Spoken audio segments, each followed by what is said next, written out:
So today we will be going over the different auras and the meanings of the players that have shown an aura around them in bluelock. If you did not know, there are certain characters who have a symbol of auras around them, and they all symbolize different meanings for that specific player. I think this is a cool little effect for the characters and the symbols they represent to go even deeper with how bluelock deals with them. Now I want to say I got this idea from Soggy Impact on TikTok, so make sure you guys check him out and his links will be in the description. The constant use of egos and personalities has been a fan favorite collection for bluelock, and I hope we continue to see more auras around newer characters that we meet in the future. Now let's head on to the characters. First we have Nagi's Death/Skull aura.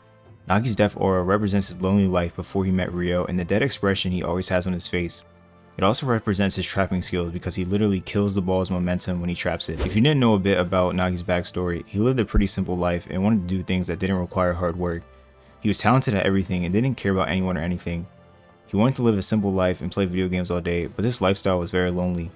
He likes Rio a lot because Rio was really the first person to ever show interest in Nagi. Everyone always saw him as a weirdo and creepy, but Rio was fascinated by him, and Nagi takes that into consideration for their friendship.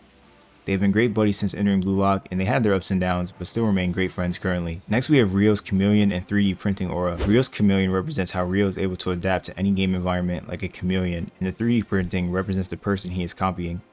We have seen Rio copy some great stars, as he once copied Atoshi Sai's nutmeg, and we have seen him try to copy Rin's Travella shot, and he even copies IQ's defensive jump. I think Rio's playstyle is very creative, and his 3D printing aura really showcases just how the move was before and how Rio is copying it as well. Now we have Kaiser's Blue Rose and Thorns aura. Kaiser's Blue Rose means attaining the impossible. It describes the impossible shots he's able to make with Kaiser Impact. The Thorns represent the destruction he causes and the influence he spreads. This is a perfect aura for Kaiser.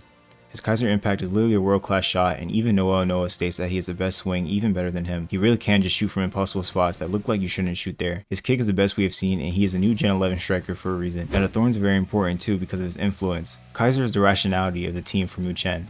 All the goals go to him due to his Kaiser Impact being the best solution possible. Even on the bluelock Volume 20 cover, we have Ness, and his chains are covered in blue thorns.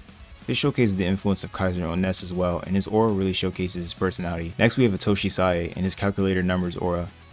Sai's aura represents the way he's able to calculate the most optimal way to score and to destroy beautifully. We have seen Sai play now, and he's a very analytical person. He counts how many times he could have scored and also knows how to use the most effective ways to pass and score. He even was able to sync with Shido and make the perfect chemical reaction from the two due to his playstyle being able to match with Shido's. He seeks to calculate everything perfectly, and his numbers aura perfectly describes that. Now we have Lorenzo and his teeth aura. Lorenzo's zombie teeth represents his golden grills and his zombie-like movements. I think this is perfect for Lorenzo because he has gold grills and is always concerned about money. He looks at everything at a monetary value and is only concerned with the ace, making him known as the ace eater. His zombie aura represents how his body can move so dysfunctionally like a zombie. He is pretty much unpredictable. Now we have Barrow's lightning lion aura. Barrow's lion represents his greedy playstyle where he hides in the shadows and waits to devour his prey like a lion. Lightning represents his fast chop dribbles. This is a perfect aura for Barrow as he sees himself as the king of the field, and the king of the jungle is none other than a lion. The lightning is also a cool effect because for Barrow to be able to move that fast at his height and weight is insane. His chop dribble is also very impressive. Next is Batro's monster aura. Batro's monster aura represents his imaginary friend he created to give him ego and make the best plays. It also represents his mom's painting, which influences Batro's creativity. In Batro's spin-off novel, we learn that Batro's mom is actually the one who told him about the monster inside of him. One day Batro was getting picked on by other kids and he tried to fight them because they said he was weird. His mom told him about his monster, and ever since then, he never felt alone again. Now we have Shido's Demon Wings aura. Shido's demon represents his aggressive nature and playstyle. The wings represent his insane aerial goals like his bicycle kick. This makes sense for Shido as he is known as a demon and he has black wings that represent that. His aerial kicks really are insane, so it looks like he's flying in the air with wings around him. He has to have one of the coolest designs around him and is well represented of his playstyle and personality. Next is Chigiri's Red Panther aura. Chigiri's Red Panther represents his red hair and insane speed / acceleration and his sharp turns. Chigiri is known as the Red Panther and this fits him well. He's the fastest player in bluelock currently, and being a top speed animal like a panther definitely represents his playstyle. Now we have Asagi's Puzzle Piece aura. Asagi's Puzzle Piece aura represents the way he's always thinking logically. It also represents his adaptability and the way he takes someone else's puzzle piece or weapon and uses it as his own.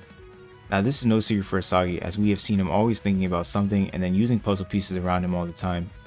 Even when he's adding new weapons to his arsenal, it is always getting added to him like a piece of a puzzle, and he's constantly adapting, so I don't know if his puzzle will ever be complete. Next is Rin's Disgusting aura. Rin's Disgusting aura represents his incredible arrogant and selfish playstyle while he's in flow. It also represents manipulating and destroying hideously. Now we've only seen this aura from Rin in flow state during the under 20 match when his playstyle and personality completely changes. He turns into a pure striker with a selfish intent to score and not worry about others. This Rin sees everyone around him as disgusting and is a one-man show. He becomes even more egotistical than Baro and does not let anyone get in his way. I wonder if we will ever see this side of Rin again. Next is Aiku's Viper Aura. Aiku's Viper Aura represents his defense. Viper's long body gives a good reach, just like Aiku is able to reach loose balls and intercept passes. The Viper's Venom can also relate to how Aiku is able to kill abilities. This makes perfect sense for Aiku because his reach is actually insane.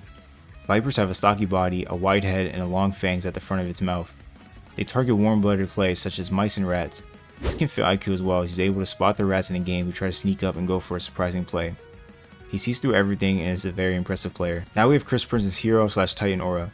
His Titan Aura represents his strong body and athleticism. This is great for Chris Prince because he takes pride in body revolution and it only makes sense that his aura is a Titan. We see his aura when he goes in to block Yukimiya's shot and then calls him pathetic. Next we have Levinho's Butterfly Aura. Levinho's Butterfly represents his dribbling style and how he's able to make people dance. This makes sense for Levinho as he is called the Dance Man. He is the best in the world at taking his opponents by surprise. Players who are led by his dribbles look like they are dancing, and this is actually called the Dance of Defeat. He dribbles with such free spirit and creativity like a butterfly. Well, these are the auras of Blue Lock players that we have seen so far. I wonder if any current characters we have seen now are going to get their own aura and if we will see some new ones. Currently the newest aura we have seen is Lorenzo, so I have no doubt that the new Gen 11 will all have their own aura once we meet the others. Do you guys think the auras are a cool idea, and did you guys notice them on the characters? The most obvious had to have been Asagi's, as we see his the most. I love the idea of the auras and personally want to see what Noelle, Noah, and Karasu's auras are if we ever get the chance. Well, I thank you guys for watching the video. Please like, comment, subscribe, and I'll be back in the next one. Peace.